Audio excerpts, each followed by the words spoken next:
మనకి పెళ్ళి అయిపోయింది, పిల్లలు పుట్టారనుకోండి, మనకి భార్య మీద లేదా భార్య అయితే భర్త మీద, కుటుంబం మీద, తల్లిదండ్రుల మీద, బంధుమిత్రుల మీద, సమాజం మీద, ఇంకా ముందు ఫ్యూచర్ గురించి అనేక రకాల బాధ్యతలు మనపై ఉంటాయి. అప్పుడు ఖాళీ సమయం దొరుకుతుందా? మనకి దొరకదు.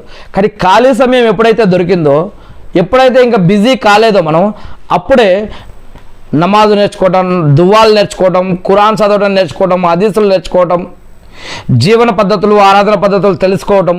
అలానే మనం పెళ్ళి అయిపోయిన తర్వాత కూడా ఎప్పుడైతే సెలవులు వస్తాయో, ఖాళీ సమయం దొరుకుతుందో, అప్పుడు కూడా ఎక్కువగా మంచి పనులు చేయడం కోసం ఇంకా అనేక రకాల, ఇప్పుడు ఆరోగ్యంగా ఉన్నప్పుడే నమాజులు ఎక్కువగా చేయడం, దువాలు ఎక్కువగా చేసుకోవడం, ఇంకా మంచి మంచి కార్యాలు చేసుకోవటం, ఇవన్నీ కూడా.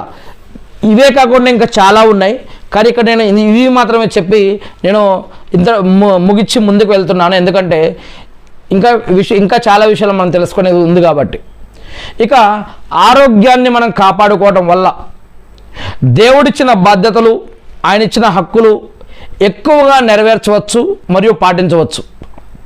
ఎందుకంటే జీవితం మీద హక్కులు ఉన్నాయి, ఆరాధన మీద హక్కులు ఉన్నాయి, కుటుంబ సభ్యుల మీద హక్కులు ఉన్నాయి, బంధువుల మీద హక్కులు ఉన్నాయి, సామాజిక బాధ్యత, మన సమాజం మీద మనకి బాధ్యత ఉంది, ప్రకృతి మీద మనకి బాధ్యత ఉంది, జంతువుల మీద మనకి బాధ్యత ఉంది, మరియు అనేక రకాల సత్కార్యాలు, మంచి పనులు కూడా చేయాలి. ఎందుకంటే అల్లాహ్ చెప్తున్నాడు ఖురాన్లో, విశ్వసించి సత్కార్యాలు చేయనంత వరకు వారు స్వర్గంలో ప్రవేశించరు అని. అంటే నేను నమాజులు చేస్తాను అంతే, నేను చూసుకుంటా, నా కుటుంబం నేను చూసుకుంటా అంటే కుదరదు.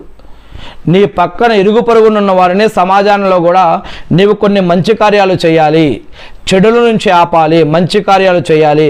దాన ధర్మాలు కానీ, సదకా ఖైరాతులు కానీ, లేకపోతే ఇంకేదైనా మంచి పనులు కానీ, మంచి కార్యాలు కానీ కూడా అవి కూడా చేస్తూ ఉండాలి. నేను, నా కుటుంబం, నా ఆరాధనలు, నేను అంటేనే కాదు, మేము అంటేనే కాదు, ప్రతి ఒక్కరికి సమాజంపై కూడా కొన్ని హక్కులు ఉన్నాయి, అవి కూడా పాటించాలని చెప్పడం జరుగుతుంది. అందుకే ఆరోగ్యం ఉన్నప్పుడు, ఖాళీ సమయం దొరికినప్పుడు వీటిని వృధా చేయకూడదు అని ప్రవక్త ముహమ్మద్ సల్లల్లాహు అలైహి వసల్లం గారు చెప్తూ ఉన్నారు. పరిశుభ్రత ఇస్లాంలో, విశ్వాసంలో, ఈమాన్లో సగభాగమని ఇస్లాం తెలియజేస్తూ ఉంది. ఇది రోగాలకు రక్షణ పునాది యొక్క పరిశుభ్రత. ఇక అల్లాహ్ మద్యపానాన్ని ఒకేసారి నిషేధించలేదు.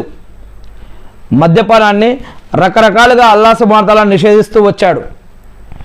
ముందుగా ప్రజల మనస్తత్వాలను మారుస్తూ వారికి ఆ యొక్క మద్యం అంటే ఏమిటి, అది ఏ విధంగా హాని కలిగిస్తుంది, అది ఎంత తప్పుడు విషయమో తెలియజేశాడు. దాని తర్వాత దాని నుంచి దూరంగా ఉండమని